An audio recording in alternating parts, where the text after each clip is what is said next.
Selamat malam Bapak Ibu Saudara yang saya kasih dalam nama Tuhan Yesus. Malam hari ini kita akan kembali belajar tentang keluarga dan kisah hari ini adalah tentang Abigail.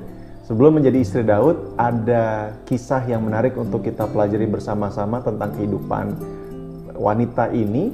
Dan kita akan melihatnya di dalam 1 Samuel pasal yang ke-25 ayat yang kedua sampai dengan ke-44. Karena panjangnya ayat ini saya akan menceritakan bagian ringkasnya. Ada seorang bernama Nabal. Dia seorang pengusaha yang sangat kaya raya dan memiliki perusahaan di Karmel. Dia juga memiliki seorang istri, Abigail. Dan Bapak Ibu Saudara, kontras. Keduanya memiliki sifat yang bertolak belakang.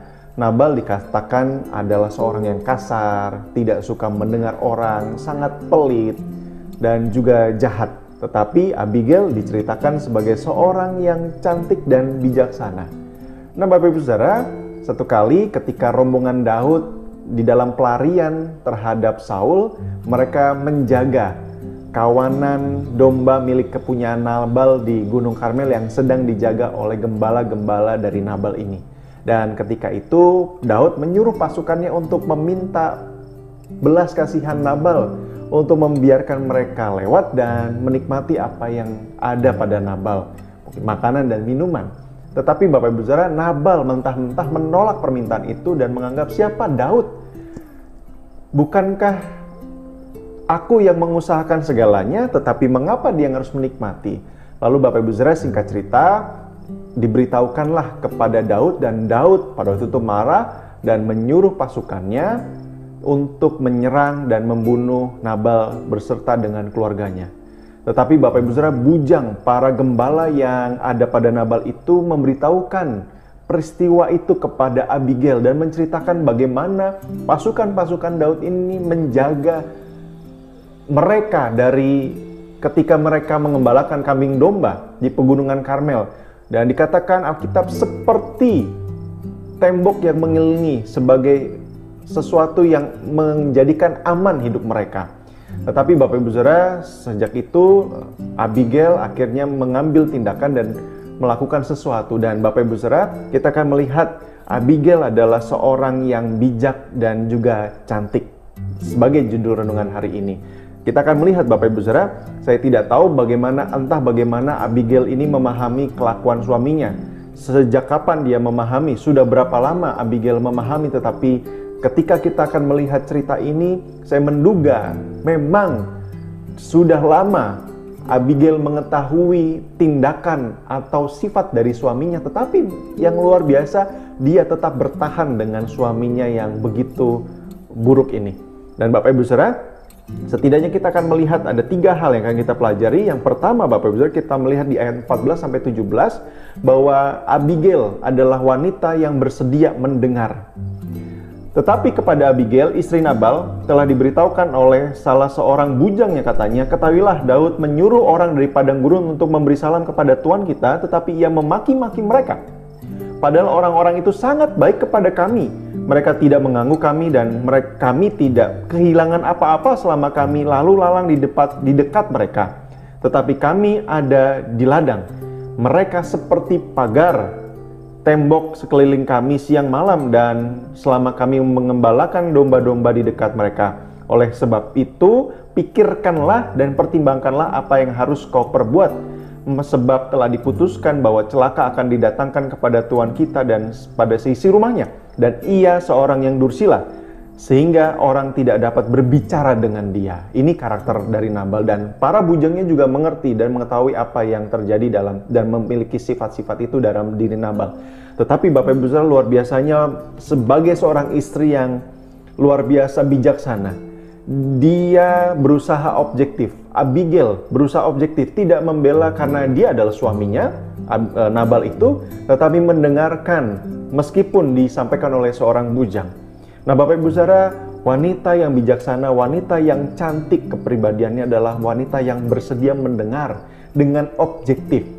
Dan itu yang perlu kita kembangkan, baik pria maupun wanita dan kita di dalam keluarga. Ketika ada informasi-informasi yang salah, ketika ada informasi kita masuk, kita perlu menfilternya terlebih dahulu, meng-cross-checknya apakah benar atau tidak, apakah itu yang terjadi atau tidak. Dan repotnya Bapak Ibu Saudara, dalam hidup rumah tangga, ketika komunikasi tidak lancar, ketika ada sesuatu yang mengganggu, tiba-tiba kita mungkin saja mengambil kesimpulan terlebih dahulu sebelum cross-check.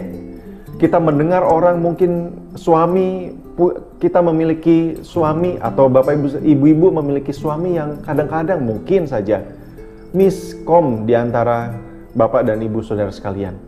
Dan ketika itu terjadi, ada informasi yang mungkin masuk ke dalam telinga kita, membicarakan istri, membicarakan suami kita, dan pada akhirnya kita langsung mengambil kesimpulan, memang betul kelakuan suami saya. Tetapi yang dilakukan oleh Abigail adalah mendengar dulu dan memastikan apakah informasi itu benar atau tidak.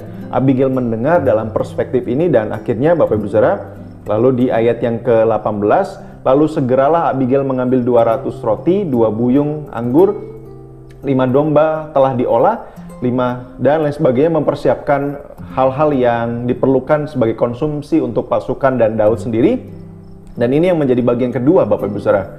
Ketika Abigail mengerti, dia bijaksana, dia mengetahui bahwa seluruh keluarganya ada dalam ancaman pembunuhan Daud, dan mengerti betul bagaimana sifat dari suaminya ini yang menyakiti banyak orang, dan diketahui sifat-sifat suaminya oleh banyak orang, dan termasuk dalam rencana yang Daud bangun bersama dengan pasukannya untuk membunuh dia dan melenyapkan seluruh isi keluarganya. Abigail mengerti teknik berkomunikasi, dia langsung melakukan sesuatu. Lalu Bapak Ibu Saudara, Abigail juga menyiapkan sesuatu yang dibutuhkan oleh pasukan Daud. Dan Bapak Ibu Saudara, kalau kita lihat di bagian ini, dia rela berkorban bagi suaminya. Kalau kita lihat di bagian yang kedua, di ayat yang ke-24 dan 25. Ia sujud pada kaki Daud serta berkata, "Aku sajalah ya Tuanku yang menanggung kesalahan itu.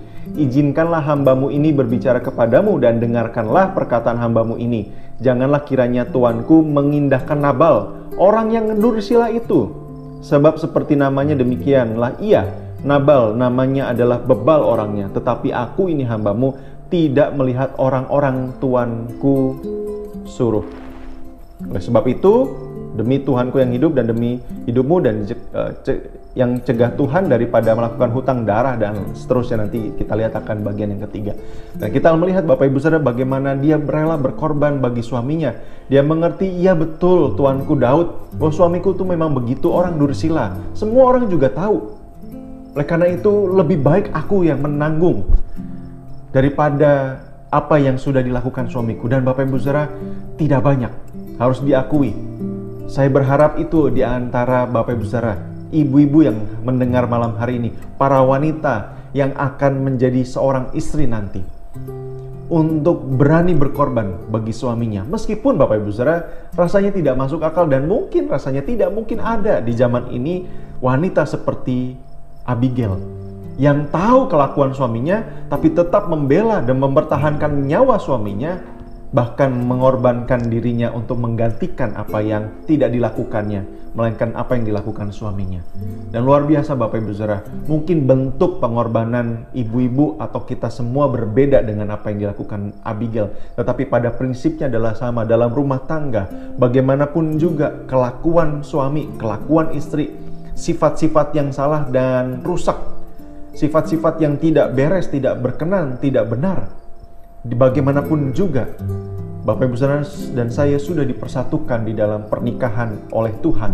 Dan ini yang luar biasa, sesuatu yang betul-betul kita melihat bagaimana sesuatu yang tidak biasa dilakukan oleh manusia seperti Abigail ini. Tapi kita bisa melihat bagaimana cara berkorban yang luar biasa. Dan inilah prinsip daripada Kristus di dalam kehidupan saya dan Bapak Ibu Saudara, bahwa dia yang tidak bersalah berani dan siap berkorban bagi kita, yang sebenarnya kita lah sama seperti Nabal yang harusnya dihukum, harusnya dibunuh, harusnya disiksa, dihukum dengan kematian. Tetapi prinsip ini luar biasa, bagaimana Kristus sama seperti Abigail berkorban bahkan untuk selama-lamanya. Yang ketiga Bapak Ibu Saudara, kita bisa melihat Abigail yang bijak dan cantik ini mengarahkan hati Daud kepada Tuhan. Luar biasa. Kalau kita lihat di ayat yang ke-28 sampai 31 di bagian yang tadi, ampunilah kiranya kecerobohan suami hambamu ini, sebab pastilah Tuhan akan membangun lagi tuanku keturunan yang teguh, karena tuanku itu melakukan perang Tuhan dan tidak ada yang jahat terdapat padamu selama hidupmu. Jika sekiranya ada seorang bangkit mengejar engkau dan ingin mencabut nyawamu, maka nyawa tuanku akan terbungkus dalam bungkusan tempat orang-orang hidup pada Tuhan Allahmu, tetapi nyawa para musuhmu akan diumbankannya dari dalam salang umban. Ayat 30, apabila Tuhan melakukan kepada tuanku sesuai dengan segala kebaikan yang difirmankannya kepadamu dan menunjuk engkau menjadi raja atas Israel, maka tak usahlah tuanku bersusah hati dan menyesal karena telah menumpahkan darah tanpa alasan, dan karena tuanku bertindak sendiri dan mencari keadilan. Dan apabila Tuhan berbuat baik kepada tuanku, ingatlah kepada hambamu ini. Bapak Ibu Saudara, seorang Abigail, wanita yang biasa, tetapi dikatakan kitab dia hanya memiliki dua sifat kepribadiannya, yaitu bijaksana dan cantik. Tentu juga cantik secara fisik. Dan kita bisa melihat cantik di dalam maupun di luar dalam diri Abigail. Tetapi Bapak Ibu Saudara, luar biasanya di konteks ayat kita ini, dia mengarahkan hati Daud kepada Tuhan saja. Bahwa pembalasan adalah pembalasan dari Tuhan. Tuhan yang akan menutup bungkus Daud apapun yang musuh-musuh lakukan terhadap Daud. Dan Bapak Ibu Saudara, luar biasanya dia tahu meredam amarah Daud dan para pengikutnya. Selain daripada makanan yang dibawa, selain daripada konsumsi, selain daripada apa yang dibutuhkan dan minta di awal kepada Nabal, ia diberikan. Tetapi yang luar biasa, Daud diarahkan hatinya untuk melihat kebaikan Tuhan. Dan itu yang terjadi ketika akhirnya lihat respon daripada Daud, ayat 32. Lalu berkatalah Daud kepada Abigail, terpujilah Tuhan, Allah Israel yang mengutus engkau menemui aku pada hari ini. Terpujilah kebijakanmu dan terpujilah engkau sendiri, bahwa engkau pada hari ini menahan aku daripada melakukan hutang darah. Dan seterusnya, ayat 34. Tetapi demi Tuhan Allah Israel yang hidup dan yang mencegah aku daripada berbuat jahat kepadamu, jika engkau tadinya tidak segera datang menemui aku, pasti tidak akan ada seorang laki-laki pun tinggal hidup pada Nabal sampai fajar menyingsing. Lalu akhirnya Daud menerima perempuan itu dan segala yang dibawa dan dinikmati. Redalah amarah Daud. Dan Bapak Ibu Saudara, luar biasa, Daud bersyukur, puji Tuhan, untung ada kamu, wanita yang bijaksana, mengarahkan hatinya Daud kepada Tuhan. Nah Bapak Ibu Saudara, dan itulah yang terjadi. Sebagai bagian daripada kehidupan kita, tiga hal ini. Dia bersedia mendengar secara objektif apa yang dia dengar sebagai sebuah berita. Abigail juga rela berkorban bagi suaminya yang jahat, sama seperti Kristus berkorban bagi kita. Dan yang ketiga, mengarahkan hati Daud dan pasukannya kepada Tuhan. Dan Bapak Ibu Saudara, bagian-bagian daripada penutup firman Tuhan hari ini, saya rindu membaca satu ayat firman Tuhan dalam 1 Korintus di pasal yang ke-7 ayat yang ke-14. Karena suami yang tidak beriman itu dikuduskan oleh istrinya, dan istri yang tidak beriman itu dikuduskan oleh suaminya. Andai kata tidak demikian, niscaya anak-anakmu adalah anak cemar, tetapi sekarang mereka adalah anak-anak kudus. Mungkin ada pergumulan dalam kehidupan rumah tangga Bapak Ibu Saudara. Ada suami yang mungkin sifatnya seperti Nabal, atau sebaliknya ada istri yang sifatnya seperti Nabal ini. Tetapi saya berdoa Bapak Ibu Saudara dan belajar malam hari ini bersama-sama. Saya tahu, mengerti, meskipun saya masih baru dalam pernikahan, di dalam kebaruan pernikahan yang rasanya tidak ada masalah yang berarti saja, kadang-kadang saya mengalami kesulitan. Apalagi mungkin di posisi Bapak Ibu Saudara yang hari ini suami atau istri yang sifatnya berbeda, yang mungkin tidak tunduk kepada Tuhan, tidak tunduk kepada otoritas firman Tuhan, yang mungkin mengabaikan keluarga. Tapi hari ini firman Tuhan menolong kita. Bukankah itu yang sudah dilakukan dan terus akan dilakukan Kristus dalam kehidupan saya dan Bapak Ibu Saudara? Berkorban bahkan untuk sesuatu yang tidak layak untuk diperjuangkan. Dan Bapak Ibu Saudara, firman Tuhan di dalam 1 Korintus tadi berkata bahwa akhirnya Bapak Ibu Saudara, suami yang tidak beriman dalam konteks ini bisa dan akhirnya dikuduskan oleh istrinya yang beriman dan kepada Tuhan. Ada banyak kesaksian, ada jutaan kesaksian yang menyatakan bahwa istri pada akhirnya bisa membawa suami dalam pergumulan-pergumulan. Ada seorang istri yang saya bisa menyaksikan dengan mata kepala saya sendiri, 21 tahun bergumul tentang suaminya yang pada akhirnya bisa mau menerima Tuhan. Bukan dipaksa ke gereja, bukan dipaksa, didorong, dituntut. Kamu suami, kamu harusnya menjadi pemimpin, kamu harusnya memimpin sebagai imam, kamu harusnya menjadi kepala rumah tangga.